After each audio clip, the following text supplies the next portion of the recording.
2014, a chilling crime shook the small town of Waukesha, Wisconsin, and reverberated throughout the nation. Two 12-year-old girls, Morgan Geyser and Anissa Weier, lured their friend Peyton Leutner into the woods and committed a savage act thought impossible by seemingly innocent teenage girls. Their motive: to appease the mysterious machinations of the fictional horror monster, Slenderman. Peyton Leutner, born on February 13, 2002, was a typical young girl who lived a happy life with her parents, Stacy and Joe Leutner, in Wisconsin. Known for her kind nature and bright spirit, Peyton's childhood was filled with the usual activities of a preteen, including playing with friends and attending school. Among her closest friends were Morgan Geyser and later Anissa Weier. Morgan Geyser had a more troubled background. Despite her mother's best efforts to provide a normal childhood, Morgan's father suffered from severe schizophrenia, which placed a significant strain on their family life. This led Morgan to seek solace on the internet, where she developed an interest in creepy stories and paranormal phenomena. It was through this online exploration that she discovered the myth of Slenderman. Anissa Weier, who joined the duo later, shared Morgan's fascination with the macabre. Anissa and Morgan quickly bonded over their mutual interest in internet horror stories, including the legend of Slenderman. This fictional character, created in 2009 by Eric Knudsen, aka Victor Surge, on the Something Awful forum, was depicted as a tall, faceless figure who stalks and abducts children. The myth of Slenderman became an internet phenomenon, captivating the imaginations of many young people, including Morgan and Anissa. The friendship between Morgan, Peyton, and Anissa grew, but not without tension.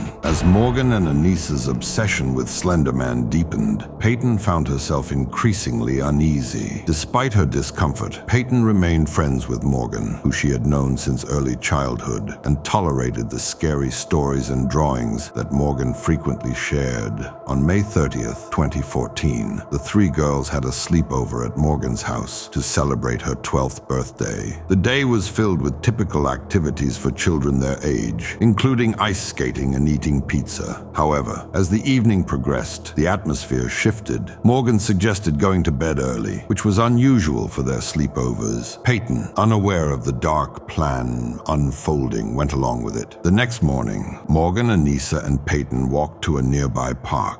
Morgan suggested they play hide and seek in the woods, a plan designed to isolate Peyton. Anissa and Peyton hid while Morgan counted. When Morgan found them, she and Anissa tackled Peyton to the ground. Anissa held Peyton down while Morgan pulled out a knife and whispered, "I'm sorry," before stabbing her 19 times. The attack was brutal and methodical. Peyton sustained wounds to her arms, legs, and torso, with two critical injuries, one that nearly severed a major artery in her heart, and another that penetrated her liver and stomach. Despite her injuries, Peyton managed to crawl to a nearby path, where she was found by a passing cyclist. The cyclist immediately called for help, and Peyton was rushed to the hospital, where she underwent emergency surgery that saved her life. Meanwhile, Morgan and Anissa fled the scene, intending to find Slenderman's mythical mansion in the Nicolet National Forest. The police quickly located them about 5 miles away, their clothes still stained with Peyton's blood. Both girls confessed to the crime, explaining that they believed killing Peyton was necessary to become Slenderman's proxies and protect their families from harm. The police investigation revealed the extent of Morgan and Anissa's delusion. They genuinely believed in Slenderman's existence and felt compelled to kill Peyton to prove their loyalty to him. This belief was reinforced by the extensive amount of Slenderman-related content found on their computers, including violent drawings and internet searches about how to commit murder. Both girls were charged with attempted first-degree intentional homicide and were tried as adults, a decision that sparked controversy given their ages and mental health issues. During the trial, it was revealed that Morgan had been diagnosed with early-onset schizophrenia, a condition likely influenced by her father's illness. Anissa was found to have shared delusional disorder, having been deeply influenced by Morgan's stronger personality and beliefs. In 2017, Anissa pleaded pleaded guilty to being an accomplice to second-degree intentional homicide and was sentenced to 25 years in a mental health institution. In 2018, Morgan pleaded guilty to attempted first-degree intentional homicide and was sentenced to 40 years in a mental health facility. The motives behind this horrific crime are rooted in a complex mix of mental illness, impressionability, and the influence of internet culture. Morgan's schizophrenia played a significant role in her belief